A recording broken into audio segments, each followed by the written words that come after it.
Great, great.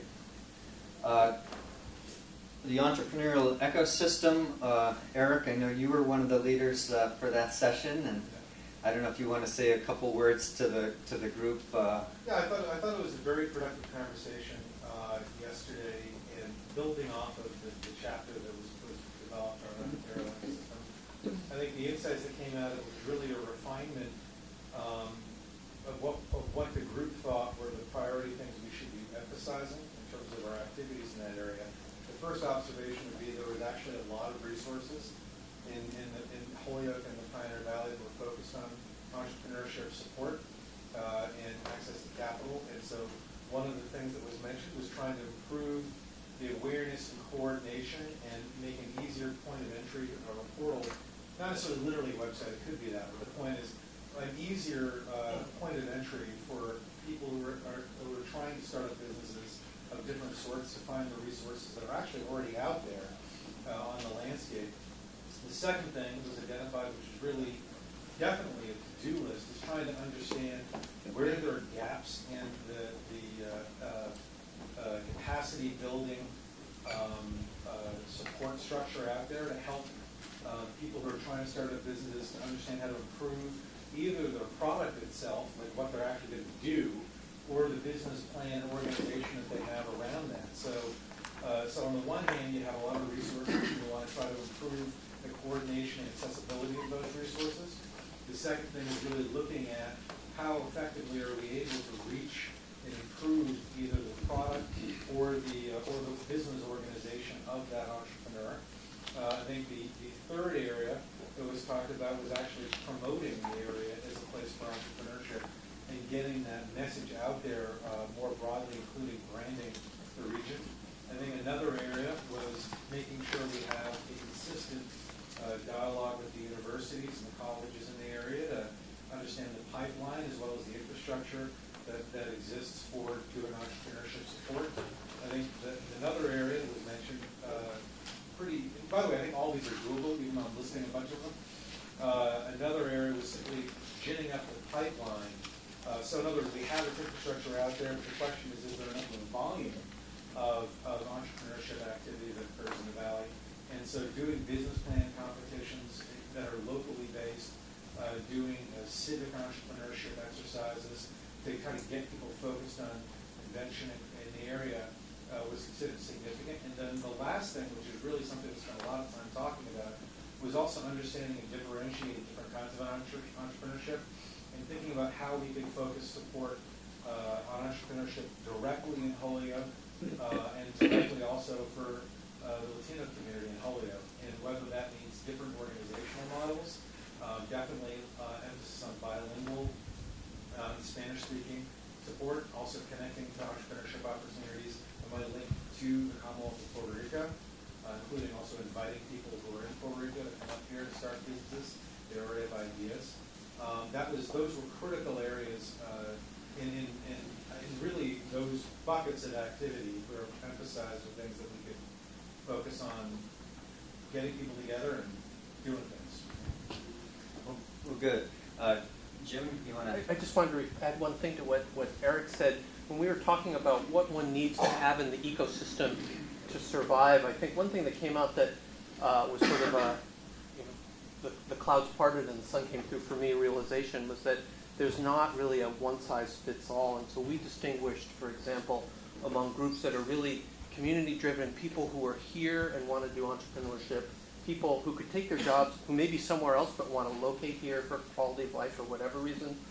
And then we talked about people who might be drawn here because of opportunities, for instance, to deploy something in a Holyoke gas and electric test bed, for example. And that those three different types of groups have different needs for what they need in the ecosystem. And so that we shouldn't just think about the entrepreneurial ecosystem as one broad, but really try and segment it. Great. One of the overarching comments that I think Eric made as part of this group yesterday, which I thought was interesting, was that historically the region has been somewhat dominated by some very large companies on both the private, public, and nonprofit side, and the idea of shifting to have a more equal economic development strategy that reflects not only the big companies, but equally as important the startups and the small business, which to me is in a way an overall mantra for this strategy. So, thank you. Keeping things going, the Economic Development Delivery System. I know Linda, Alan, others were, I don't know if you'd like to say anything to the group about some of the results from that discussion. Our leader seems uncharacteristically reticent this morning. So I wasn't the leader, I was the scribe. you were the scribe and the leader. The discussion around improving the delivery system was very fruitful, I think, and I think everyone came away with a better understanding of what needs to be done and how the system will work once in place. And the concept of certain regional functions that have to take place for marketing and the website and the portal, and then where the handoff is to municipalities and where the economic development team and the mayors and the others take over on the local level was, I think, a little bit more clearly discussed and understood. We have a system in place already that needs a little bit more tweaking. We have, and I think we need to do a better job describing what the prospect management system is and the protocols associated with it that have been in place for a number of years. We've been involved with managing the system now for 15 years, and I was encouraged by the suggestions and new ideas about how to make this an even better system and build on the platform that we have already in place. We had some discussion about the ultimate lead on and responsibility for the system, for maintaining it, managing it, and that is the economic development partners themselves, which is a group of economic development professionals, regional, local, and a whole bunch of other people who are necessary to have a vibrant system in place. And those discussions with the EDP itself will follow these meetings so that we get a better understanding about the desire of the EDP and their capability to continue to grow in responsibility for managing and maintaining the system. So those were my observations. I thought it was quite helpful. We talked about a few additional partners who should be involved in the EDP. We added some names to that group, and we'll invite them to participate as we continue the conversation. Great. Any other comments? Thank you for that overview. Okay, the Talent and Workforce Development Group. Bill, I don't know if you were one of the leaders on that. We had a good discussion, and it was, I think, focused really on two dimensions to this topic. One dimension was how do we more intentionally focus our educational and training resources on economic development activities, and there one of the primary challenges is how do we get our educational institutions more committed to the notion that they are in fact involved in the process of economic development. Some embrace that mission and are heavily involved, and others less so. Also, how do we wrap in CBOs and others who are involved in the training education process to this whole activity and work more closely with the EDC and others in terms of attracting and retaining businesses. So that was one thrust of the conversation. And then the other thrust of the conversation, and the one that candidly continues, I think, to befuddle us a bit, is the realization that one of our perceived weaknesses as a region is the weaknesses in our K-12 system, at least in certain areas in the Pioneer Valley, and how to, again, the higher education, what role can higher education play in strengthening K-12, with the understanding that unless we do that, we're going to be significantly handicapped in all of our economic development activities. Great. One of the other notes that I had, and this is something that Don had mentioned earlier, was the idea of doing an inventory of the different programs and assets throughout the region as part of that, especially the first part of linking to economic development. Any other comments or Mayor? Yes, I just want to add to what Bill said, that my opinion is that unless we address that perceived notion of our schools they are underperforming, but there's a lot of reasons for that.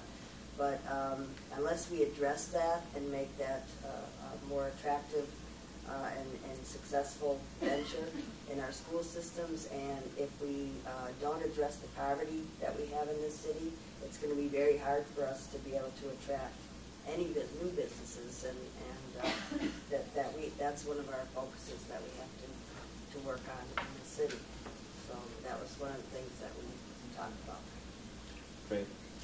Larry? Yeah, we talked at length about K through 12, and the statistics of K through 12 are grim, but when they're looked at superficially, we need to go in more depth and understand why they're so grim and recognize the connection of poverty to those statistics, the transiency that takes place within the school system that sets people hopelessly behind in their education development, and include the parents in the development of their children's education. We're into multi-generational situations here, where parents haven't been able to finish school and now are not able to participate in their children's education.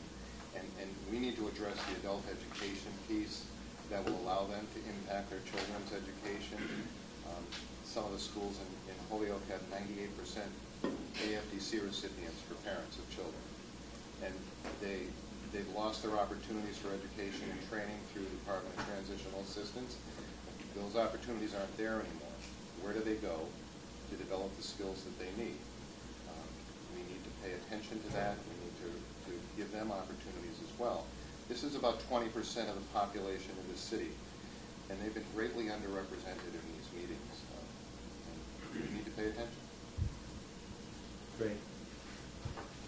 This is a topic we could go on for a long time. If I could just add one thing, Carlos, please. Andrew, the board of directors. Right. But I'm talking to the superintendent to the schools, and they're telling me that a full community school, there's 3 schools right now planning and one already in the phases of it, a full community school. But long story short, they're saying it costs $1.5 million to run this full community school for 3 years. And I just want to quickly say, my idea of a full community school is all these partners in this room and other partners that aren't in this room use their resources and use what they're doing to help these families and these providers and the students. So I think, we need to come together and figure out what this idea of a full community school is and make sure that our place and our presence is a part of that. So my idea of a full community school costs $0, and other people's ideas of full community school costs $1.5 million. So we have all these providers doing great things and professionals in what they do. So making that connection and saving money is important. Great. Thank you. I'll segue now to the 4 industry cluster topics. The first one there, manufacturing. I think I might be the only person who participated in that group, unless I'm forgetting someone. So I'll give you just a couple of real quick highlights from that discussion, and then if there are any comments. This is one of the strategies that in the draft form was written with a pretty heavy Holyoke emphasis. Part of the reason was looking specifically at trying to enhance opportunities here in Holyoke, as well as it being an industry that we think could help provide jobs to residents in Holyoke. But there's a lot of discussion about how manufacturing, in particular precision manufacturing, is a regional industry cluster, and that the strategy needed to better reflect the connection to the regional industry cluster. And we also talked a fair amount along those lines about new partners collaborative partners, including the trade associations, some of which are regional. That segued into the challenge of getting private sector participation in that industry cluster. And I know there are efforts both at the regional level as well as the Mayor's Industrial Development Advisory Council to do that, but it's something that takes some sustained effort and demonstrating a benefit to participation. Topics, I guess, Larry, you probably were you in that group? Yes. A couple of key topics that came up. Workforce was one that we talked about quite a bit, as well as the importance of access to capital for especially some of the existing manufacturers. Any other? Yeah, just to comment on that, I think that this concept of community leader, business leadership within these clusters is key. But there have been some very good examples of leadership developed among precision manufacturers, especially through this PIMRAP program that a number of us were participants in over a 2-year period. The sustainability of those organizations loosely put together is really the critical issue. There's a willingness to come together, there's a willingness to work together and think strategically together, but it's the resources necessary to keep that relationship and group of relationships sustained. We do have some very good examples that we're working off of and trying to transition from the manufacturing experience to the digital technologies cluster that we'll be talking about shortly. Great. One of the other things that you had mentioned a little bit about was the Mayor's Industrial Development Advisory Committee that Mayor Pluto meets with manufacturers on a monthly basis. And one of the things that we've started, we've had at least 2 or 3 meetings on, was how are we training youth for kids that may not be interested in going on to college, or how do we get them into manufacturing jobs, and within a manufacturing job there's all kinds of jobs. There's accounting, there's public relations, there's assembly, there's all kinds of different things. And so we've had the adult basic education folks, the college, come together with the manufacturers and talk about education and how we're moving kids in and up. And so now there's going to be a smaller group committee that's going to be working with the vocational school on the curriculum and what the needs are, so that we're matching not only we're matching education and jobs at the same time. Good. Anything else on manufacturing? On the digital tech IT industry cluster, Pat, do you want to say a couple words? Sure. We had and it kind of builds on what the observation that Alan has just made, a fascinating discussion about what is it that can be done to kind of grow and incent a digital technology sector in the region. And I looked at the strategy that was developed, and I think that we all felt that aspirationally it had the traditional elements that one would think about to understand, organize, and define what the sector is and the like, and build a certain sequence of events, talk about a summit, and things that would create some interest. So I don't think there were too many disagreements around the action items that were in the report, but I think that what became clear was the whole element around organizing the sector was really the whole ballgame as it relates to having any success with this particular initiative. We looked at the people that were identified as collaborators from the get-go, and really we got into a robust discussion already around, are we talking large firms, are we talking small firms, and we noticed throughout the valley a lot of missing names from the groups that we know, Kidney Tech up in higher Pioneer Valley. We've got kind of an organically growing, what they call digital strategy sector right here in Holyoke. We've got very traditional IT service providers and firms throughout the region and in Springfield. We've got users in figuring out what the community of interest is and catalyzing the organization of a cluster organization or effort is really, it's more art than science. And the challenge is, what are the catalyzing events, activities, things that would inspire the target group to come together and convene. And we see some of it happening already, but how do you organize it, make it more robust, and really, out of that, the strategies grow. The strategies are the action plans that we already have in the plan. So, for instance, there was a call for a summit, and the observation was made, well, this Innovation Day, in many respects, is the summit that could apply well to this particular sector.